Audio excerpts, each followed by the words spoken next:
L'ADEPIS, c'est une agence d'architecture, d'urbanisme, de design, mais aussi d'ingénierie. Donc on est très attaché à la pluridisciplinarité, puisque les projets sont de plus en plus complexes aujourd'hui. Donc c'est une agence qui est basée à Paris, mais qui travaille dans le monde entier. On a eu l'occasion de travailler sur des universités, l'université du Mirail à Toulouse par exemple, sur des campus, tout un ensemble de projets comme ça. Donc effectivement c'est un domaine qui nous passionne parce qu'il y a un rapport intéressant entre la pédagogie, les enjeux finalement qui sont liés en particulier à la création et à la manière dont on construit, dont on organise l'espace. Mais finalement, notre premier souci, ça a été de créer une unité, qu'on associe le campus Artefix à une image très claire. Et c'est pour ça qu'on a proposé d'envelopper l'architecture dans une peau, qui est une peau métallique, qui est une peau finement ondulée, perforée, qui à la fois laisse voir et protège. C'est ça l'idée de base. Autrement dit, c'est un lieu de création. Donc un lieu de création, finalement, c'est bien de créer une sorte de protection autour pour que la création puisse se développer comme ça, à l'abri, une sorte d'enveloppe. Et en même temps, cette enveloppe, elle est métallique, elle permet de suggérer ce qui se passe à l'intérieur, puisqu'elle est perforée, mais en même temps, elle reflète la lumière. Et au fond, elle rayonne. Donc on a cette double dimension, finalement, dans ce projet, d'un lieu finalement enveloppé et protégé, et d'un lieu qui rayonne, comme doit rayonner finalement Artefix, qui a une réputation internationale.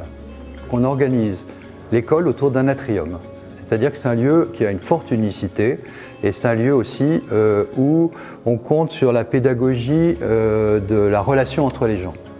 Que finalement, il n'y a pas seulement à apprendre, il y a à apprendre ensemble. Et ça, c'est quelque chose qui est maintenant majeur dans toutes les écoles très contemporaines, tournées vers le futur. C'est l'idée que, et là, c'est privilégié par ce grand atrium central, avec toutes les salles de cours autour, bien sûr, tous les supports d'enseignement. Mais il y a un lieu avec une sorte d'atrium, avec des gradins, avec des passerelles, avec des escaliers, avec plein de lieux de communication où l'on se voit, où on se rencontre, où on travaille ensemble, où on projette ensemble, où on a des écrans, etc. Et donc finalement, il y a un travail qui est organisé de manière institutionnelle, mais il y a aussi un travail spontané comme ça qui s'organise et où se crée justement vraiment la communauté. Ça, c'est très important. Et puis il y a une deuxième dimension à la communauté, c'est effectivement du côté de l'hébergement, du côté de la partie campus, des chambres, des appartements qui sont... Alors effectivement, les appartements sont organisés avec différentes catégories, ils sont parfois regroupés ensemble avec une salle commune, et puis ils sont tous reliés à un grand foyer en fait qui va être aussi un lieu d'expression communautaire, et finalement ils sont organisés autour de patios et regroupés un peu comme pouvaient l'être dans la tradition les béguinages, etc. Donc il y a une espèce d'idée comme ça d'un lieu tout à fait qualitatif qui va servir donc pour la partie logement. Le campus est composé de deux unités, l'école et les logements, mais en réalité ils sont reliés. Alors ils sont reliés par l'espace, c'est-à-dire qu'entre les deux il y a une place, une sorte de place publique qui de toute façon a un rôle à l'échelle de pleine image, qui donne la relation entre la rue du Frénois et le fameux salon dont je parlais, c'est-à-dire le parc central.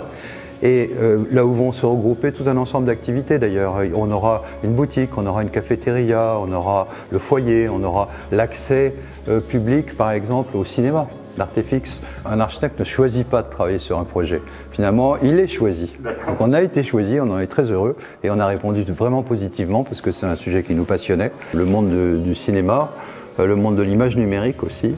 Finalement, aujourd'hui, c'est vraiment quelque chose qui est une source d'inspiration pour l'architecture. Il y a des architectes qui sont, dans certains projets, inspirés finalement du monde du cinéma. Et donc là, avoir l'occasion de créer un lieu qui sera un lieu de création pour de l'image numérique, pour du cinéma, c'est finalement extrêmement inspirant sur le plan d'architecture.